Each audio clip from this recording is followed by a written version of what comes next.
All right, let's start today's class. So far, um, we have most of the optimizations we have been talking about are mainly focusing on inference. In the next 3 weeks, we are going to shift our focus on training. Okay, so in today's class, we are going to talk about distributed training. So when you are training such a large model, like 175 billion parameters, usually you need a cluster of computers to train the model. So today we are going to see how we can use distributed computing to accelerate the training process.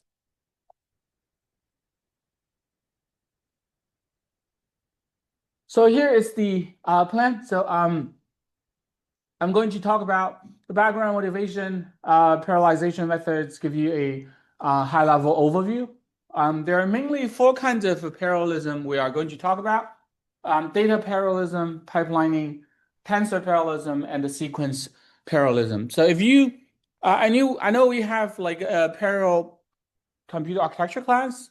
So if you took that one, that class you should be familiar at least with all the concepts. Okay, so let me start with the background. A better model always comes to a higher computation cost. Okay,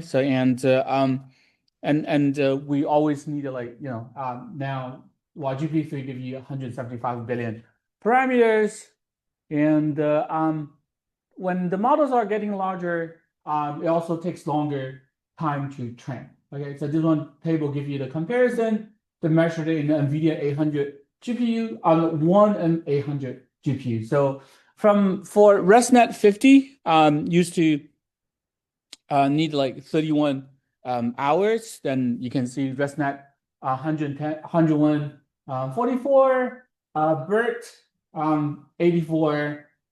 So this Turing NLG 17B. We don't have data for that. So for 175B GPT-3, we need these many GPU hours. And so without distributed training, a single GPU would take 355 years to train a GPT-3 model. Right, so that's why. If we can't accelerate the training process, all these research are not possible, right? So because every week you just change another epoch about the network for the network.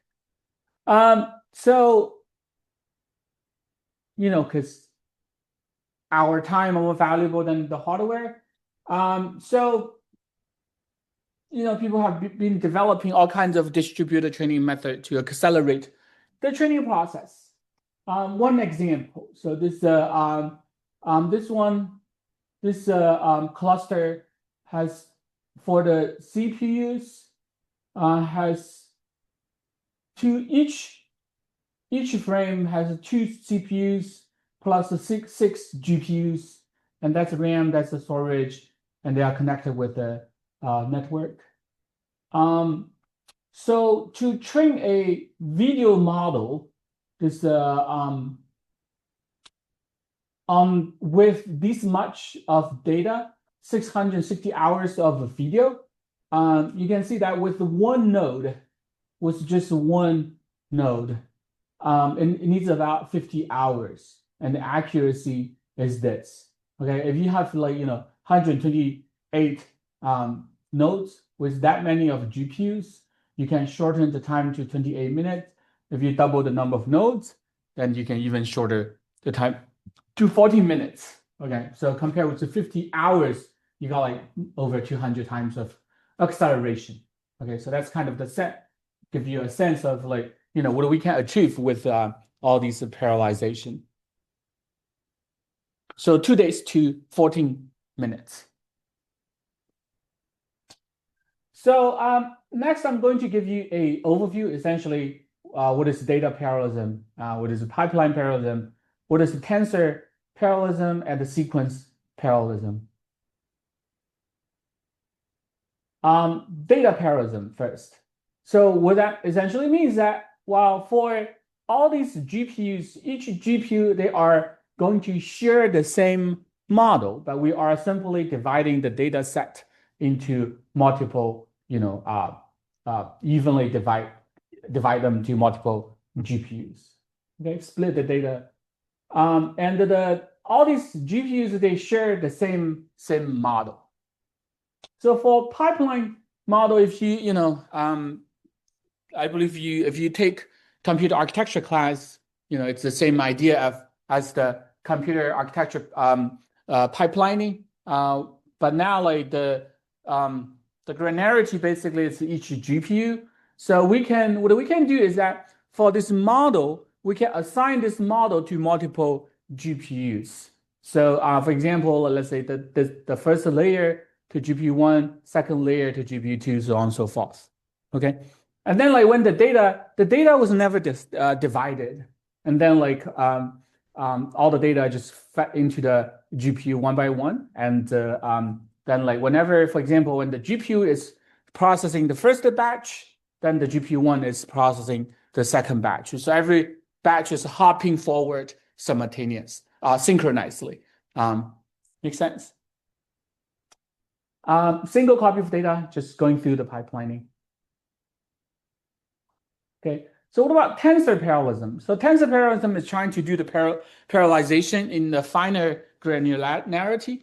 So instead of like assigning the whole layer to the GPU, we are trying to assign each tensor computation to different GPUs. So for example, like for the first layer, we're further dividing all these tensor nodes into each GPU.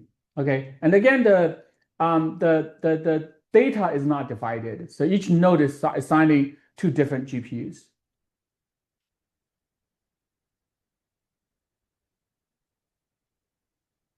So the sequence parallelism is for specifically for long context attention transformer training. So when you have a long text, usually you divide them into multiple sequences and fed them into the different GPUs.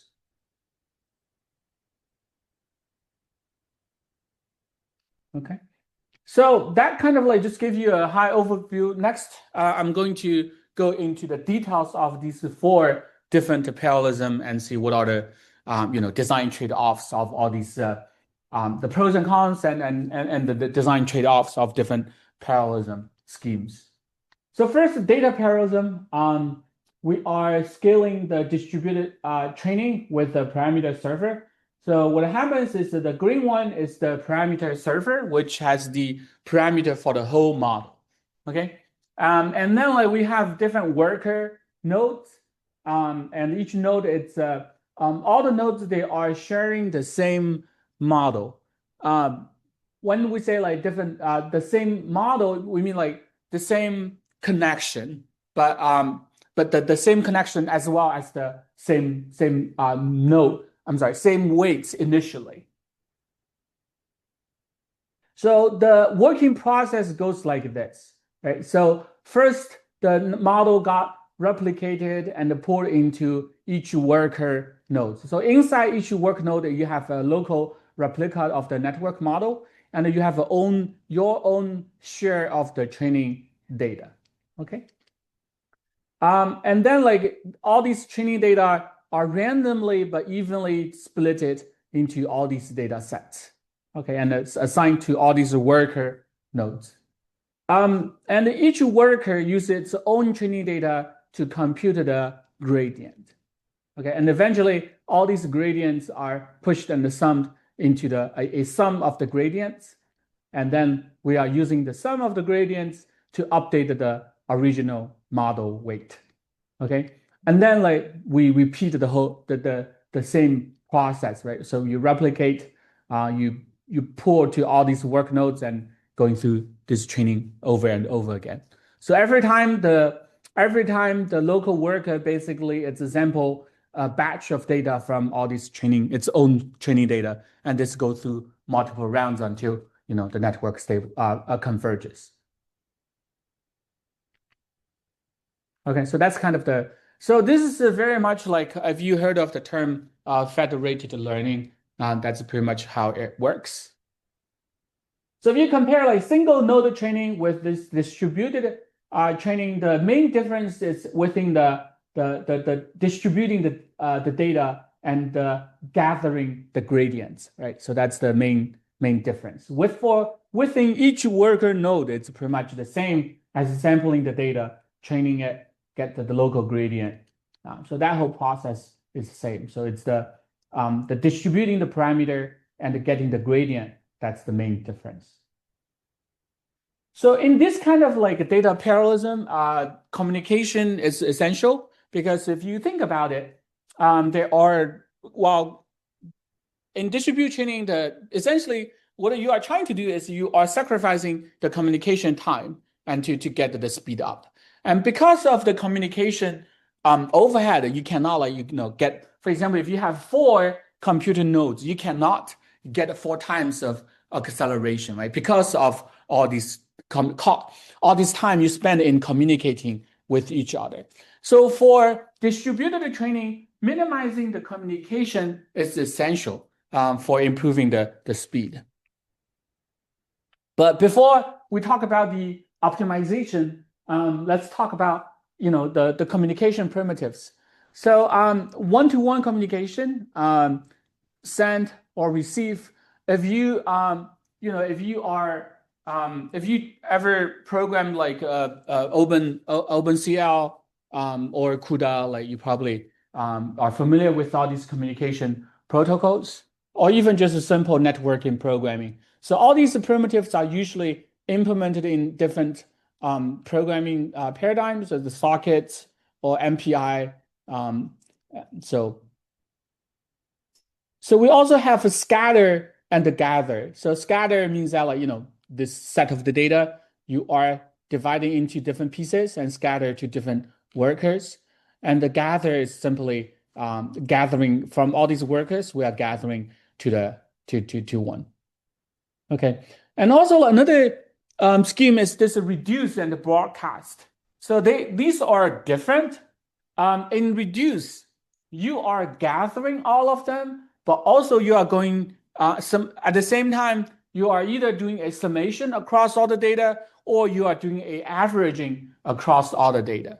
So that's the main difference between the reduce and the gather. Okay. See, for the gather, you're simply collecting all the data. But for this, you are simultaneously doing some either summation or averaging over all the data you gathered.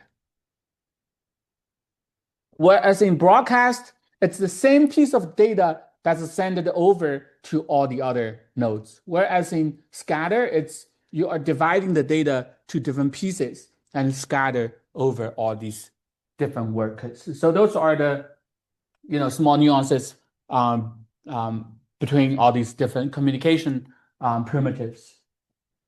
We also have the all reduce and the all gather. So all reduce means that, so remember, like in reduce, you have a multiple 0 to 3 reduced to 0, right? So here it means that we can have 0, 1, 2, 3 reduced to 0 to 1 to 2 to 3. So all of it reduced to all of it. So that's the all reduce. Okay. Similarly, for all gather, simply we are gathering from all of it to all these different nodes. Okay. Again, the difference between reduce and the gather is that the reduce is going to do either summation or averaging across all these data. So if you think about it, so in our data distributed data training for this parameter server, essentially we are trying to distribute the same data across all these workers, right? Because the parameter server is trying to distribute the training, the same training weight to all these. So these is a broadcast.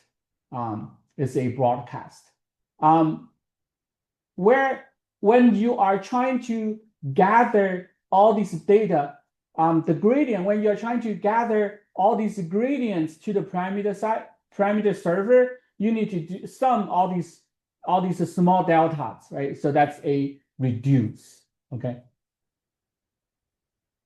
So if you think about it, what is the bandwidth requirements on each server here? So let's take a look.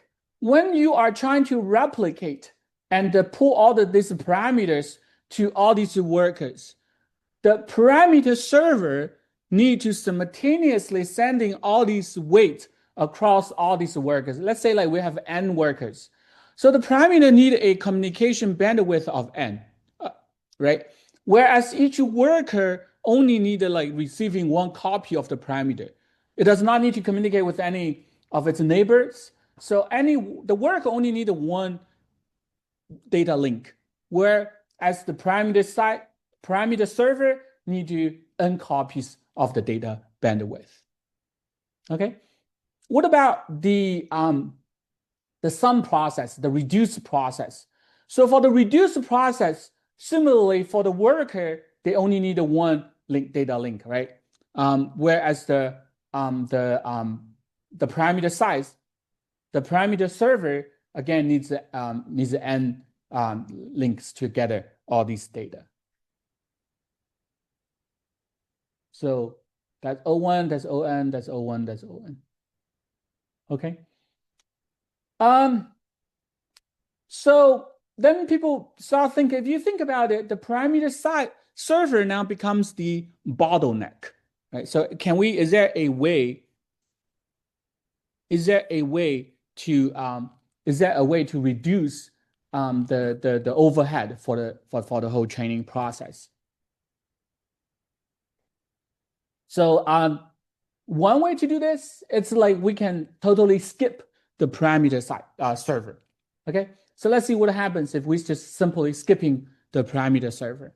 If we skip the parameter server, so we don't need to reduce all the gradients to the server. We don't need to redistribute the parameter the model weight to the. So one option is to do this all reduce implementation, doing a sequential all reduce. So like every step 1 reduce to this, step 2 reduce to this, 3 to this. So the benefit of this model is that, well, time-wise, now we need n steps, right? Depending on how many servers do we need. But now the bandwidth for each of the node, now we need like a ON bandwidth. So which isn't really great, because if you compare with original, only the parameter server needs ON. Right now, like every node needs ON bandwidth. So that's not great. So what about? So people propose this ring implementation. So this is a smarter way of communicating all the gradients as well as the weights. So what happens is that, well, so in step 1, every node is communicating with its neighbor. So in step 1, 3 send the data to 0, 0 send the data to 1. Okay, so in the ring structure. So in this way, 0 now have green and red, 1 has green and yellow. So you have basically now each node has 2 copies of the gradient, right? And then like the second step, we are keep shifting the data.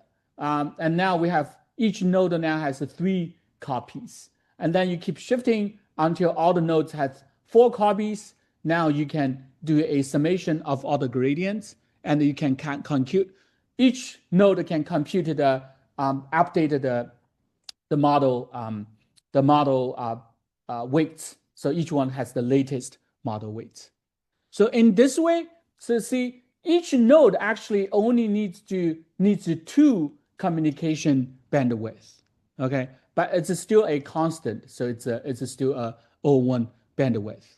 Okay, but still, like the time you need n steps to shift to shift all these data around.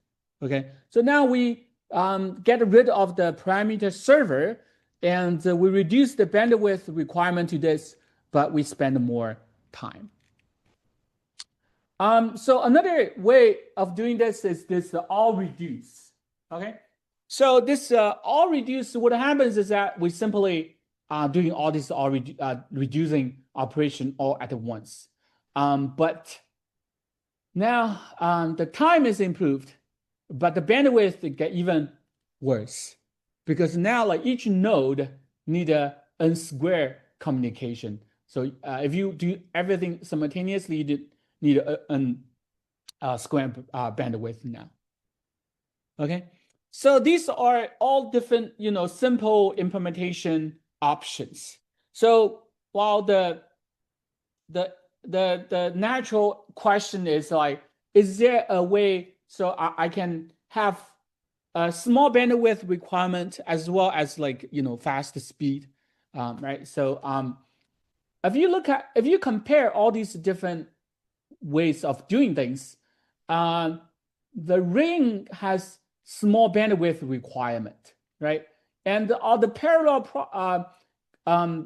reducing has this O1 time, right? And so these all have its own pros and cons. Can we combine this O1 and O1 requirement and see can we do something to combine the benefits of both? So this recursive halving or reduce is an interesting way of doing this. So what the idea of this recursive halving or reduce is this. So it's still a ring structure, but every time the step one, every node is communicating with only its neighbor. Okay, so 1 with 2, 2, 3, 4, 5, 6, and 7, and 8. So next step, we are now like with the communication, now each node has like 2 copies, right? So now, if you look at this, if we just think about this, apparently next step, we want more gradients from its neighbors, right? So we want to communicate with a neighbor that's different from you. So what we can do is that this node 1 with 3, 2 with 4, 5 with 7, 6 with 8. So with this communication, now like the first 4 has 4 copies, and the other half have these 4. And lastly, the last step, then 1 communicate with 5, 2, 6, 3, 7, and 4 with 8. Okay, now with this, like everyone has all these 8 copies of gradients and got this, right? So if you take a look at this whole process, for communication bandwidth, each node only needs big O1 communication, right? Because every time you only communicate with one node. And for time-wise, it's no longer n step. Basically, it's log n step, right? Because every time you are doing a dividing number of, right? So it's a log n step with n communication bandwidth. So that's kind of the optimal way of doing this.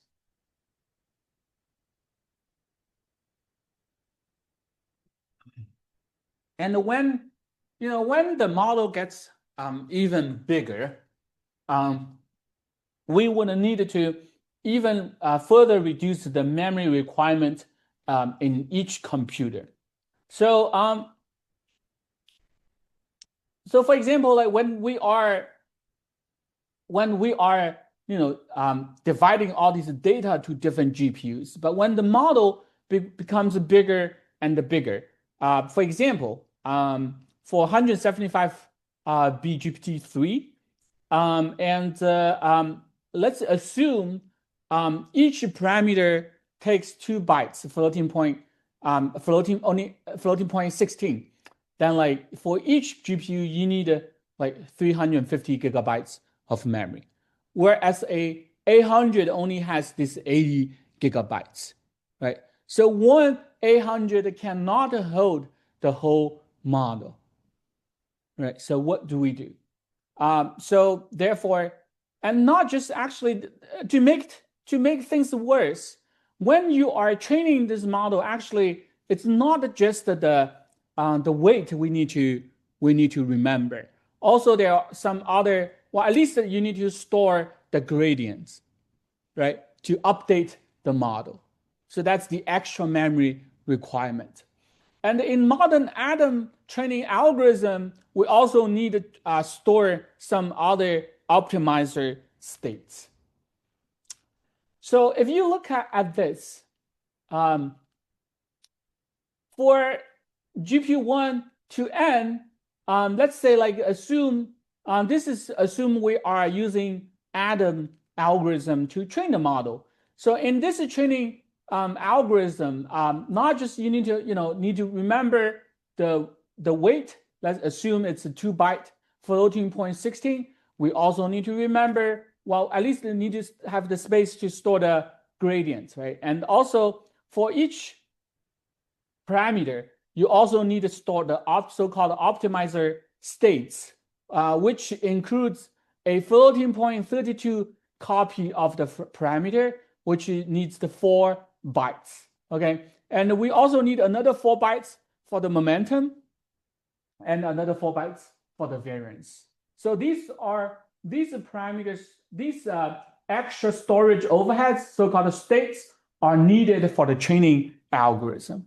So if you add things up, basically for each parameter, you need 2 plus 2 plus 12 bytes.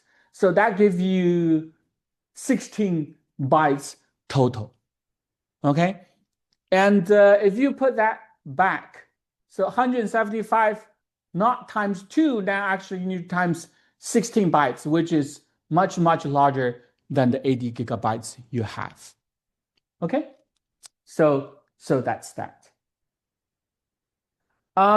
So here, let me just briefly explain the Adam algorithm, why you would need like to remember not just the weight floating point 16 floating point, but also you need like store another floating point 32 copy of the parameter.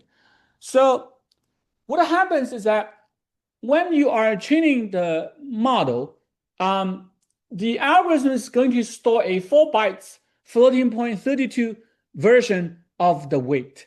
So every time when you have a gradient, the gradient is actually added to the floating point 32 bit to keep the highest precision.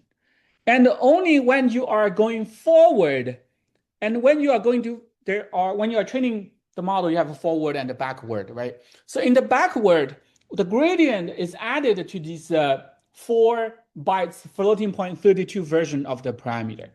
Only when you are going forward, you are using so this 32-bit version is going to be quantized to 16-bit, and 16-bit is used to do the forward computation.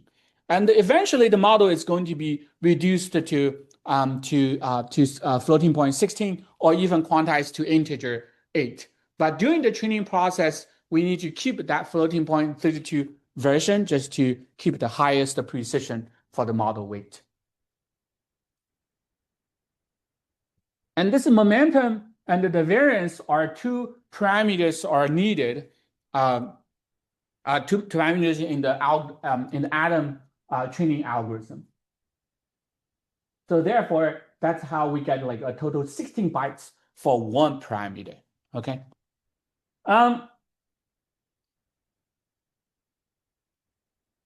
So even for the 800 with 80 gigabytes, the largest trainable model is only 5B. Okay, so that's very far away from 175B, right? So so therefore, like people start to think, how can I reduce the memory usage? So people propose this is 0, 1, 2, 3 algorithm. 0, 3 is also called FSDP. So what the 0 algorithm does is it basically says, well, for each server, I'm only keeping a part of the optimizer state. Okay, so so here let's assume like all these GPUs, they are still keeping all these weights and all these gradients. Those are all floating point 16 2 bytes. But each of them is only keep a part of the optimizer state. Therefore, for each GPU, we only need to store 12 divided by n bytes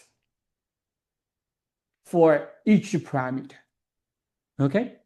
So, but then if you think about it, the the price we are paying for this essentially. So remember, this is still data parallelism. Each GPU still only have a part of the data, right? And they calculated the gradients, like part of the gradients. So when you are calculating the gradients and when you are updating it, you still need to communicate like all of it, right? So therefore, essentially, you are trying to by increasing the communication overhead to reduce the memory storage overhead. Make sense? So that's the price we are paying. So 0.2 takes this one step further. So now each GPU only keeps a part of the gradient and the optimizer states. Okay, and then like GPU 3 is take this even further. So each GPU only keeps a part of the weights, a part of the gradient, a part of the optimizer. Okay, so what that means? What that means is that the GPU is no longer, each GPU no longer has the whole model, right? Each GPU only has a small part of the whole model. So then like when you are doing forward pass, you don't have the whole model to calculate the gradients for this part of the data because you only has part of the model, right? Therefore, in order to do the forward pass, all these GPUs, they need to communicate with each other to get the full model and to calculate the gradients. Does that make sense? So to illustrate this, essentially, right here, each GPU no longer has the whole model. It only has like a part of the model. So when you are, and you can think about, then like when each GPU is going to have a part but like different part of the models. Then in the forward calculation process, they have to constantly communicate with each other about the model weights. So that's the price we are paying. Okay. So with this 0.3, also known as FSDP, this is fully sharded data parallel. Now the maximum model we can train is 320 bytes, which is good for now. Okay.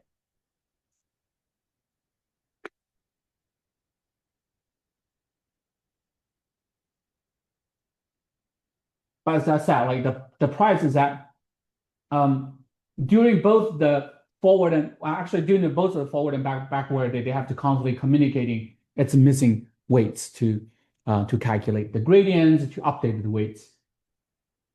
Okay, so that's data parallelism. So next, let me talk about the pipeline parallelism. So it's the idea is nothing new if you are familiar with computer architecture.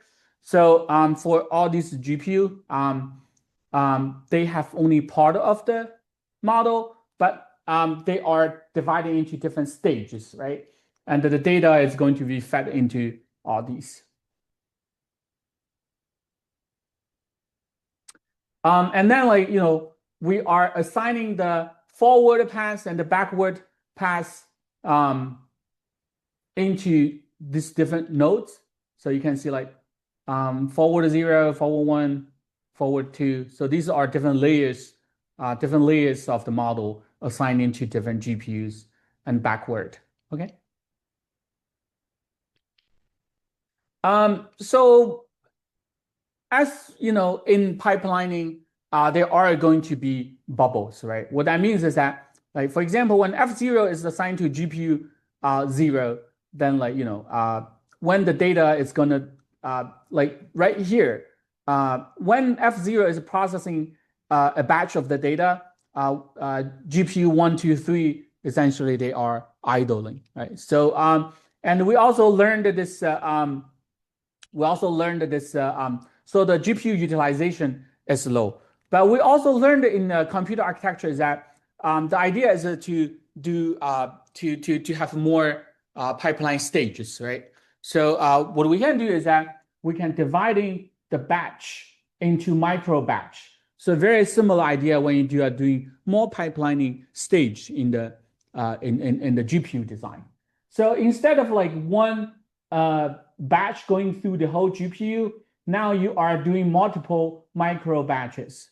So in this way, so for example, when the F00 is here, of course, these GPUs are empty, but F01, when F00 is moved to the next GPU, this micro batch moved to the next stage, then F01 got to the first GPU. So in this way, we are moving forward faster, and like more time, like all these GPUs are kept busy over here. Okay, so this is a this pipelining idea. So by doing this, the GPU utilization can be improved from 25% to 57%. Okay. But if you think about it, like there are still a lot of bubbles, right? So a lot of bubbles because when GPU 1 is busy, the other GPUs are all just idling here. So tensor parallelism is trying to do the parallelization in an even finer granularity. So we want to make the model partition even more fine-grained. Okay. So instead of taking just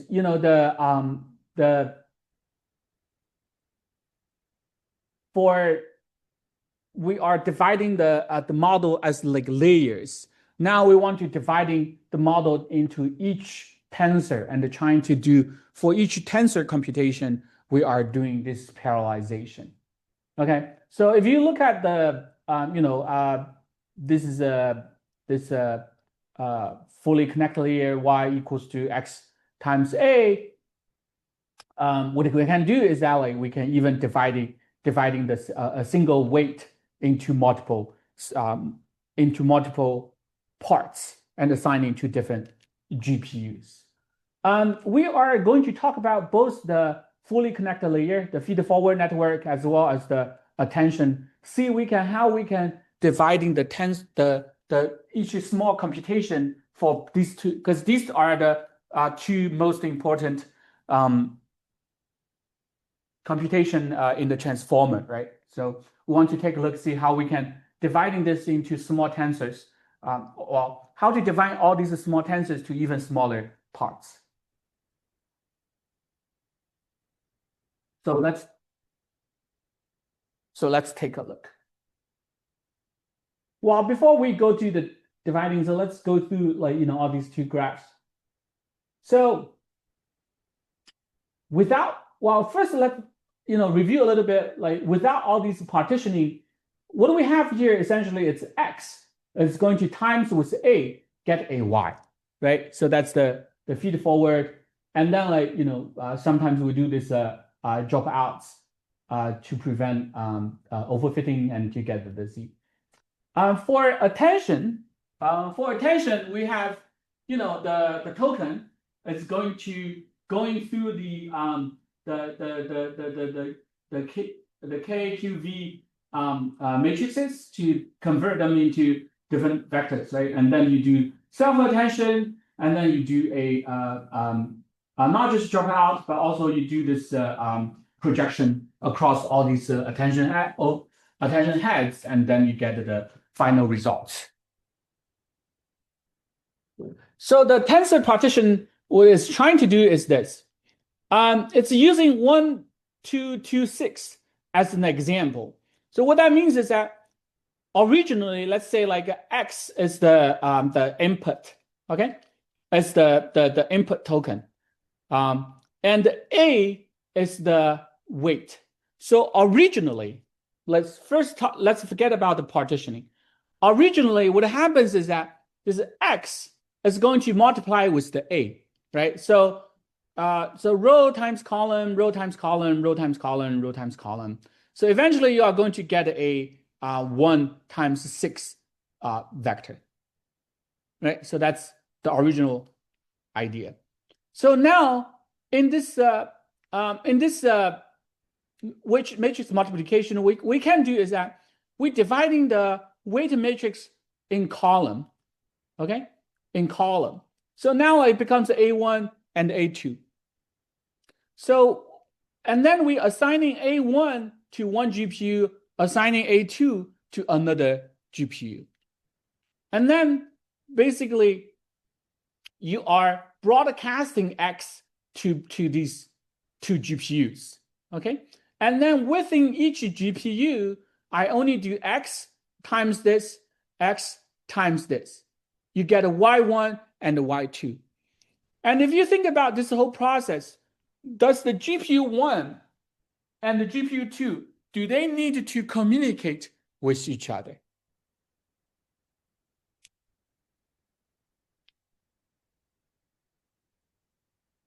When we are dividing the weight, the weight matrix in column, does the GPU 1 and GPU 2 need to communicate with each other?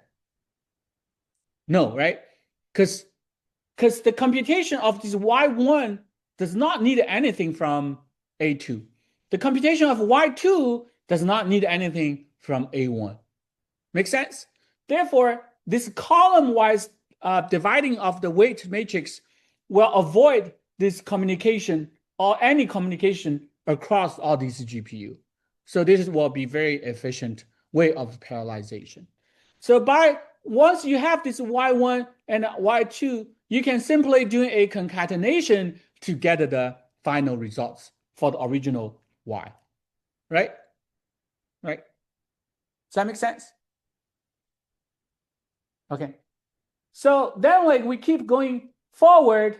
So if you are doing, then the Y need to multiply with this B, okay? This B matrix. So for B matrix, now we need to divide them row-wise, okay? Why? Because now if we divided the B matrix row-wise, what happens is that the Y1 is going to multiply with B1, okay? And the Y2 is going to multiply with B2. Again, they are being assigned to two different GPUs, okay? And then you got Z1 and the Z2.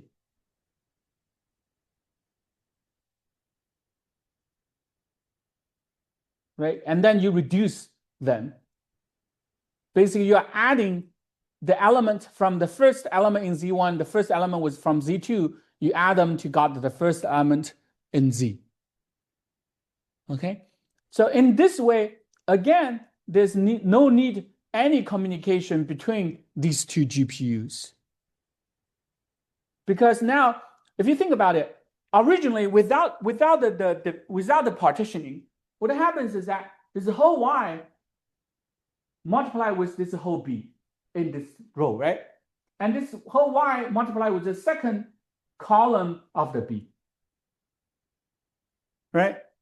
But when you are dividing them, then essentially we are multiply the first half, multiply the second half, and then add them together, got the final Z. So only in the final stage, we need to communicate. In the middle, we don't need any communicate at all. Therefore, what we can do is that essentially you are dividing the A matrix by the column, dividing the B matrix by row, and assigning them to different GPUs. And during this whole process, accept the first broadcast and the last reduce.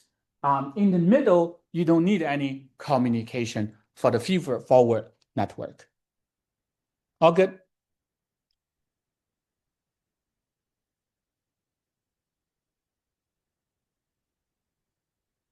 Right, so without any communication. So as long as the communication is not the bottleneck, the GPUs can be fully utilized.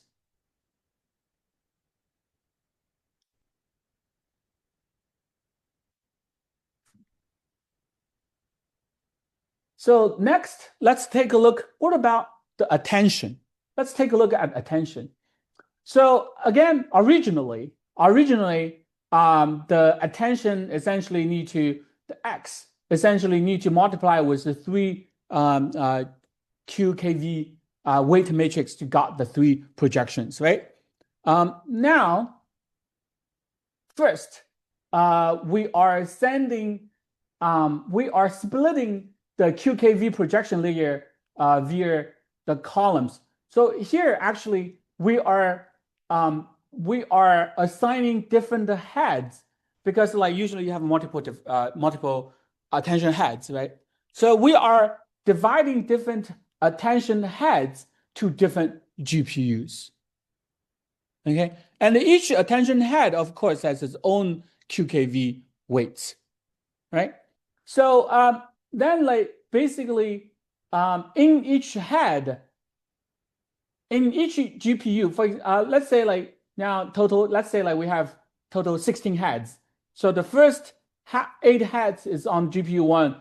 The second 8 heads are on GPU 2. So when you are doing this projection across different heads, you don't need any communication across the attention heads, right? Each attention head is it's independent, right? And inside each attention, you are doing the softmax. Also, you don't need to, when you are doing the softmax, you don't need any information from different other attention heads. Okay? And only in the final outer projection stage, where you are trying to fuse in all the information from different attention heads into one output, that's when you need doing the data fusion, right? So only the last stage you need to combining all the results from multiple heads into one. Okay, so again, by doing this, only the first broadcasting and the last reducing needs communication. In the middle, all these GPUs do not need to communicate with each other at all by simply partitioning them across different attention heads. Okay, so that's that. So lastly, the sequence parallelism. So sequence parallelism means that when we are training long context for the large language model, for example,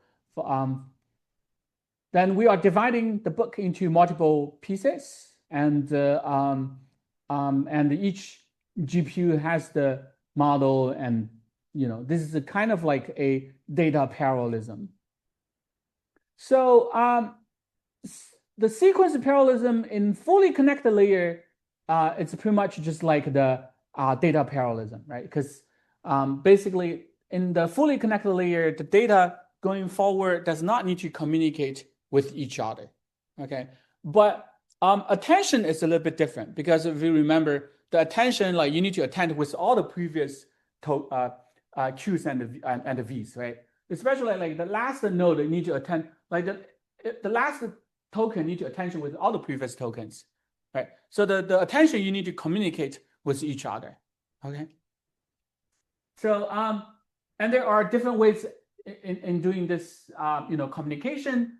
The most naive way, the simplest way is this. So you just do, for different heads, like all the GPU has the whole model, and different chunks going to different, GPUs, right? And each GPU is only calculating the Q and the KV for these tokens. So each GPU only has a part of the QKVs, right? And then, like, when you are trying to do the attention, then it's an all-to-all communication. So that's going to be like a really communication heavy process. Okay. So and we learned this ring structure earlier, right? So we can use this ring structure communication to kind of optimize the process a little bit. So what we can do is that, so using this ring structure. So every time you just kind of move forward, shuffle the data. So by doing 3 shuffles, every node is going to have all these QKVs and doing the attention training. Okay.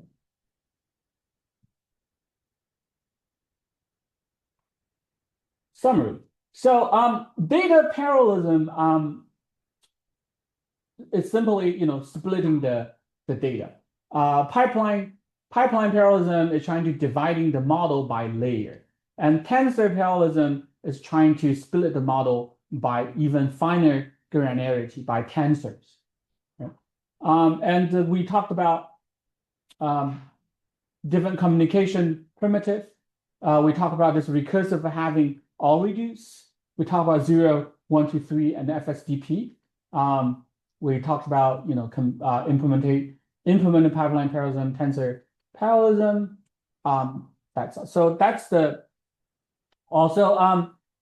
That's actually all I want to cover today. I want to so let's take a break, and I want to if you want to talk about discuss the project with me, we can discuss a little bit. So and all these different parallelism, usually it's a mix of them, right? It's not just data parallelism. It's not just pipeline parallelism. Usually it's a mix of them. So next lecture, I'm going to talk about, how usually when we are implementing these ideas in actual GPUs, there are some engineering challenges how to do the hybrid training, how to optimize.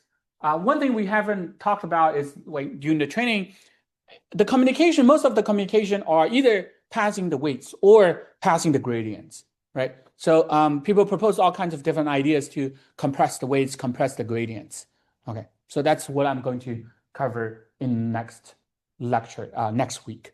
But that's all I want to cover for today. So it's shorter than I expected, but that's fine. So I want to take a break and spend some time. If you want to, discuss with me about the project you are proposing, we can talk about that.